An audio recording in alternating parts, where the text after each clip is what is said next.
ನೋಡಿ, ಪ್ರತಿಷ್ಠಿತ ರಾಮೇಶ್ವರಂ ಕೆಫೆ ಈ ಹೋಟೆಲ್ಗೆ ಹೋಗೋರು ಇನ್ನು ಮುಂದೆ ಸ್ವಲ್ಪ ಯೋಚನೆ ಮಾಡಬೇಕು, ಹುಷಾರಾಗಿರಬೇಕು. ಯಾಕೆ ಗೊತ್ತಾ, ಇಲ್ಲಿ ನೀವು ಟಿಫನ್ನು ಊಟ ಅಂತ ಆರ್ಡರ್ ಮಾಡೋದ್ರಲ್ಲ, ಸ್ವಲ್ಪ ಹುಷಾರಾಗಿರಿ. ಇವತ್ತು ಹಂಗೇನೆ ಒಬ್ಬರು ಗ್ರಾಹಕರು ಪೊಂಗಲನ್ನು ಆರ್ಡರ್ ಮಾಡಿದ್ದಾರೆ. ಆ ಪೊಂಗಲ್ ಜೊತೆಗೆ ಜಿರಳೆ ಕೊಟ್ಬಿಟ್ಟಿದ್ದಾರೆ. ರಾಮೇಶ್ವರಂ ಕೆಫೆಯ ಪೊಂಗಲ್ನಲ್ಲಿ ಜಿರಳೆ ಕಾಣಿಸ್ಕೊಂಡು ಗ್ರಾಹಕರು ಶಾಕ್ ಆದರು. ನಾನು ಆರ್ಡರ್ ಮಾಡಿದ್ದು ವೆಜ್ ಪೊಂಗಲ್ ಅಂತ. ಕೆಂಪೇಗೌಡ ಏರ್ಪೋರ್ಟ್ ಟರ್ಮಿನಲ್ ಇರುವಂತಹ ಕೆಫೆ ಇದು. ಆ ಪೊಂಗಲ್ ರೇಟ್ ನೋಡಿ, 300 ರೂಪಾಯಿ. 300 ರೂಪಾಯಿದು ಒಂದು ಪೊಂಗಲ್ಲು, 180 ರೂಪಾಯಿದು ಒಂದು ಫಿಲ್ಟರ್ ಕಾಫಿ ಖರೀದಿ ಮಾಡ್ತಾರೆ. ಅದ್ರದ್ದು ಬಿಲ್ ಇದೆ, ನಿಮಗೆ ತೋರಿಸ್ತೀನಿ. ಪೊಂಗಲ್ ಆರ್ಡರ್ ಮಾಡ್ತಾರೆ, ಆದರೆ ಬಂದಿದ್ದು ಜಿರಳೆ ಪೊಂಗಲ್ಲು. ಇದು ನೋಡಿ ಗ್ರಾಹಕರು ತರಾಟೆಗೆ ತೆಗೆದುಕೊಂಡಿದ್ದಾರೆ ಅಲ್ಲಿನ ಸಿಬ್ಬಂದಿಯನ್ನ. ಅದಾದಮೇಲೆ ಸಾರಿ ಅಂತ ಕ್ಷಮೆ ಕೇಳಿದ್ದಾರೆ. ರಾಮೇಶ್ವರಂ ಕೆಫೆ ಸಿಬ್ಬಂದಿ ಗ್ರಾಹಕನಿಂದ ಜಿರಳೆ ಪತ್ತೆಯಾಗಿತ್ತು. ಇದ್ರ ಬಗ್ಗೆ ಸೋಷಿಯಲ್ ಮೀಡಿಯಾದಲ್ಲೂ ಪೋಸ್ಟ್ ಹಾಕಲಾಗಿದೆ. ಆ ಫೋಟೋ ಗಮನಿಸ್ತಾ ಇದ್ದೀರಿ ನೋಡಿ. ಅದು ಪೊಂಗಲ್ಲು, 300 ರೂಪಾಯಿದು ಪೊಂಗಲ್ಲು. ಆ ಪೊಂಗಲಲ್ಲಿ ಜಿರಳೆ ಕಾಣಿಸ್ಕೊಂಡಿದೆ. ಇದು ಜಿರಳೆ ಪೊಂಗಲ್ಲು ರಾಮೇಶ್ವರಂ ಕೆಫೆಯಲ್ಲಿ.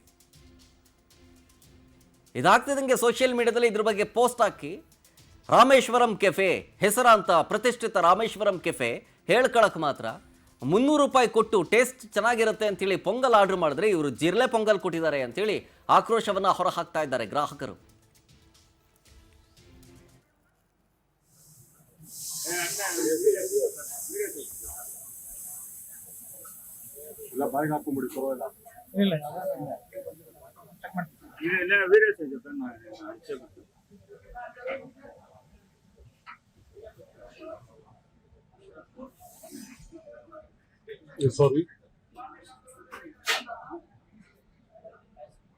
ಆ ಬಿಲ್ ನೋಡಿ, ಪೊಂಗಲ್ಲು 300 ರೂಪಾಯಿ, ಫಿಲ್ಟರ್ ಕಾಫಿ 180 ರೂಪಾಯಿ, ಓವರ್ ಆಲ್ 480 ರೂಪಾಯಿ, ಸ್ಟೇಟು ಸೆಂಟ್ರಲ್ಲು GST ಬಂದು 12 24 ರೂಪಾಯಿ, ಟೋಟಲ್ 504 ರೂಪಾಯಿ ಬಿಲ್ಲು. ಆರ್ಡ್ರ್ ಮಾಡಿರೋದು ವೆಜ್ ಪೊಂಗಲ್ಲು, ಬಂದಿರೋದು ಜಿರಳೆ ಪೊಂಗಲ್ಲು. ಇದನ್ನ ನೋಡಿ ಶಾಕ್ ಆದರು ಗ್ರಾಹಕರು. ವಿಡಿಯೋ ಮಾಡಿದ್ದಾರೆ ನೋಡಿ, ಅದನ್ನ ಆ ವಿಡಿಯೋದಲ್ಲಿ ಕ್ಲಿಯರ್ ಕಟ್ಟಾಗಿ ತೋರಿಸ್ತಾರೆ ಅದು ಜಿರಳೆ ಅಂತ. ಸೊ ಇದು ನೋಡಿ ಗ್ರಾಹಕರು ತರಾಟೆಗೆ ತೆಗೆದುಕೊಳ್ತಾರೆ ರಾಮೇಶ್ವರಂ ಕೆಫೆಯ ಸಿಬ್ಬಂದಿಯನ್ನು ಕರೆದು. ಏನು ಸಾರಿ ಸರ್, ಇನ್ನು ಮುಂದೆ ಹಿಂಗಾಗಲ್ಲ, ಇಷ್ಟು ಹೇಳ್ಬಿಟ್ಟು ಹೊರಟಿದ್ದಾರೆ ಅಷ್ಟೇ. ಅಕಸ್ಮಾತ್ ಇದರಿಂದ ಏನಾದರೂ ಆರೋಗ್ಯದಲ್ಲಿ ಏರುಪೇರು ಕಾಣಿಸ್ಕೊಂಡ್ರೆ ಯಾರು ಹೊಣೆ? ಇದು ಪ್ರಶ್ನೆ. ಡೀಟೇಲ್ಸ್ ಕೊಡ್ತಾರೆ ಇದ್ರ ಬಗ್ಗೆ ನಮ್ಮ ವಿಶೇಷ ಪ್ರತಿನಿಧಿ ಅರುಣ್, ಡೆಸ್ಕಿಂದ ನೇರ ಸಂಪರ್ಕದಲ್ಲಿ. ಅರುಣ್, ರಾಮೇಶ್ವರಂ ಕೆಫೆ ಹೆಸರಾಂತ ಕೆಫೆ ಇದು. ರೇಟ್ ಜಾಸ್ತಿ ಆದರೂ ಪರವಾಗಿಲ್ಲ, ಟೇಸ್ಟ್ ಚೆನ್ನಾಗಿರ್ತಾರೆ ಅಂತೇಳಿ ಬರೋರೇ ಹೆಚ್ಚು. ಅಂಥ ಪ್ರತಿಷ್ಠಿತ ಹೋಟೆಲ್ನಲ್ಲಿ ಇಂಥ ವಿಚಾರಗಳು ಹೊರಗೆ ಬರ್ತಾ ಇದೆ ಅಂತಂದರೆ ಆಶ್ಚರ್ಯ ಆಗುತ್ತೆ. ಶರತ್, ನಿಜವಾಗ್ಲೂ ಅದು ಕೂಡ ಯಾವ ಜಾಗದಲ್ಲಿ? ಬೆಂಗಳೂರಿನ ಅಂತಾರಾಷ್ಟ್ರೀಯ ವಿಮಾನ ನಿಲ್ದಾಣ, ಕೆಂಪೇಗೌಡ ಅಂತಾರಾಷ್ಟ್ರೀಯ ವಿಮಾನ ನಿಲ್ದಾಣ, ಬೆಂಗಳೂರಿನ ಹೆಮ್ಮೆ. ದೇಶ ವಿದೇಶಗಳ ಪ್ರತಿನಿಧಿಗಳು ಹೋಗ್ತಾ ಇರುವಂಥ ಜಾಗ. ರಾಮೇಶ್ವರಂ ಕೆಫೆ ಅಂದ ತಕ್ಷಣ VIP ಗಳು VVIPಗಳೆಲ್ಲ ಮೊದಲು ಹೋಗ್ತಾರೆ, ಓಹೋ ಅದ್ಭುತವಾಗಿದೆ ಅಂತ.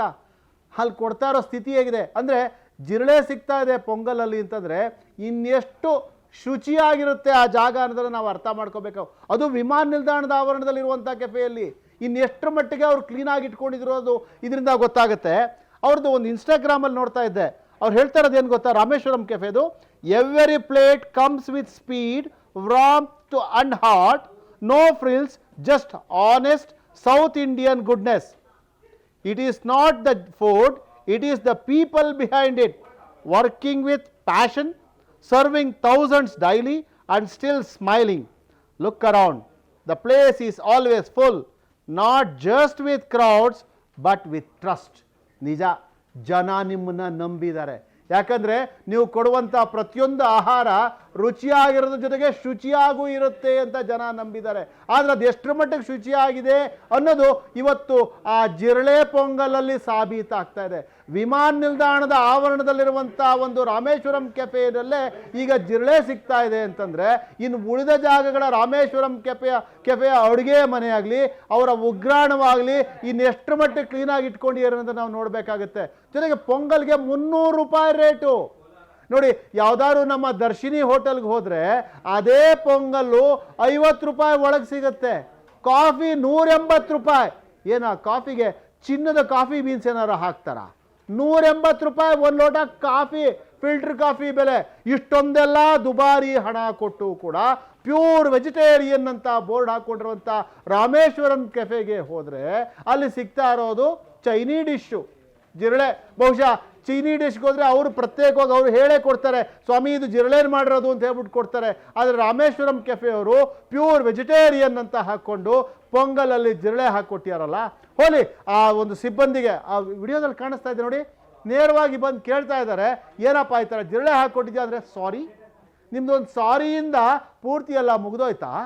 ನೀವೊಂದು ಸಾರಿ ಹೇಳಿದಾಕ್ಷಣ ಆ ಪೊಂಗಲ್ಗೆ ಬಂದಂಥ ಜಿರಳೆ ಎದ್ದು ನಡ್ಕೊಂಡು ವಾಪಸ್ ಹೊರಟೋಯ್ತಾ? ಅಥವಾ ತಮ್ಮನ್ನು ತಾವು ಸಂಪೂರ್ಣ ವೆಜಿಟೇರಿಯನ್ ಅಂತ ಕರ್ಸ್ಕೊಂಡಿದ್ದಂಥ ಆ ಗ್ರಾಹಕರ ಮನಸ್ಸಿನ ಮೇಲೆ ಆಗಿರುವಂಥ ಪರಿಣಾಮ ಆದರೂ ಏನೋ ಅರ್ಥ ಆಗುತ್ತಾ ಇವ್ರಿಗೆ?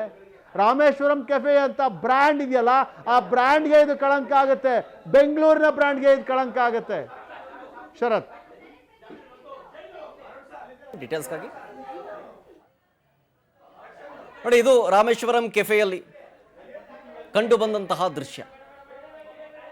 ಏನು ಅಂತಂದ್ರೆ ಪೊಂಗಲ್ನಲ್ಲಿ ಜಿರಳೆ ಕಾಣಿಸ್ಕೊಂಡಿದೆ. 504 ರೂಪಾಯಿ ಕೊಟ್ಟು